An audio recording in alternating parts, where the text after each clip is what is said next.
आश्वासन से तो नहीं, अगर नहीं तो हम बैठे हैं, या तो हमें सीधे बस बोर्ड नोटिफिकेशन निकालो कि एसएमसी शिशुओं को जो बाहर निकाल दिया जाए। नियमितीकरण की मांग को लेकर शिमला में क्रमिक अनशन पर बैठे एसएमसी टीचरों का आंदोलन सोमवार को 10वें दिन में प्रवेश कर गया। इतनी ठंड के बावजूद एसएमसी शिक्षकों के हौसले बुलंद हैं। शिक्षकों ने एक बार फिर दोहराया है कि अगर सरकार उनकी मांग पूरी नहीं करती तो वे 8 फरवरी से पेन डाउन स्ट्राइक शुरू करेंगे, जिसमें कक्षाओं का बहिष्कार किया जाएगा। एसएमसी शिक्षक संघ चंबा के कोषाध्यक्ष रामलोक ने बताया कि काफी लंबे समय से उनकी एक ही मांग है नियमितीकरण की, जिसको लेकर उन्हें क्रमिक अनशन पर बैठना पड़ा। कुछ शिक्षक उम्र की उस दहलीज पर हैं जहां उनकी निगाहें सरकार को निहार रही हैं। उनकी उम्र 47 वर्ष से अधिक हो गई है और 20% अध्यापक ऐसे हैं जो 50 वर्ष से अधिक के हैं। बच्चों के भविष्य संवारने का जिम्मा उनके ऊपर है, लेकिन उनका खुद का भविष्य ही अंधेरे में है। उन्होंने सरकार को चेताते हुए कहा कि उन्हें या तो नियमित किया जाए, अन्यथा उन्हें नौकरी से निकाल दिया जाए। हिमाचल प्रदेश कांग्रेस सरकार से यही गुजारिश है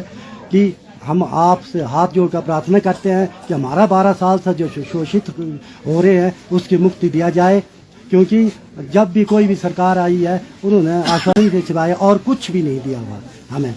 तो मैं यही विक्रमादित्य जी से भी, सुक्खू से भी और हमारे जो शिक्षा मंत्री है रोहित ठाकुर जी से, सभी से हाथ जोड़कर प्रार्थना करता हूँ कि हमारी एज 48 से ऊपर चली गई है, तो कब आप हमें नियमित करेंगे, कब हम पालन पोषण करेंगे।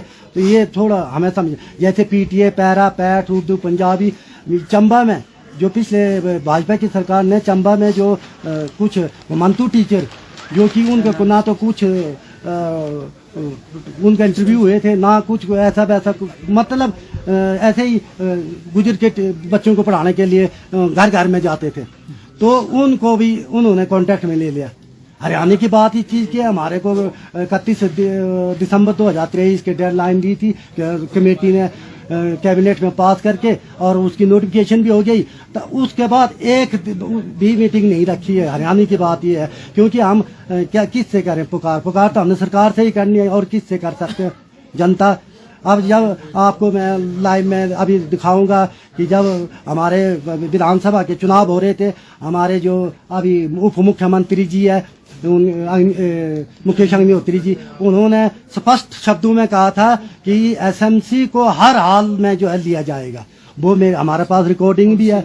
तो हमने खुश हो गए थे कि नहीं, और हमारे लगाए हुए पौधे हैं, तो कब हम पौधों को तो सूख रहे हैं, 50 से ऊपर एज हो रही है, तो पौधे कब क्या कर सकते हैं। कम से कम 20% जो है ऐसे हमारे शिक्षक है जो 50 से ऊपर एज हो रही है। मैं अपना ही बता रहा हूँ कि 47 और 48 मेरा चल पड़ा, और उनकी तो इतनी जानकारी फिर भी, मतलब हमारे ग्रुप में कि हम जो है 55 में हो गया है, 56 में चल रहे हैं और 52 में चल रहे हैं। तो इस तरह का देखो शोषित नहीं करना चाहिए। जैसे और शिक्षकों का कल्याण क्या है वैसा हमारा भी करना चाहिए। आश्वासन से तो नहीं, अगर नहीं तो हम बैठे हैं, या तो हमें सीधे बस बोर्ड नोटिफिकेशन निकालो कि एसएमसी शिशुओं को जो बाहर निकाल दिया जाए। Bureau report EN TV।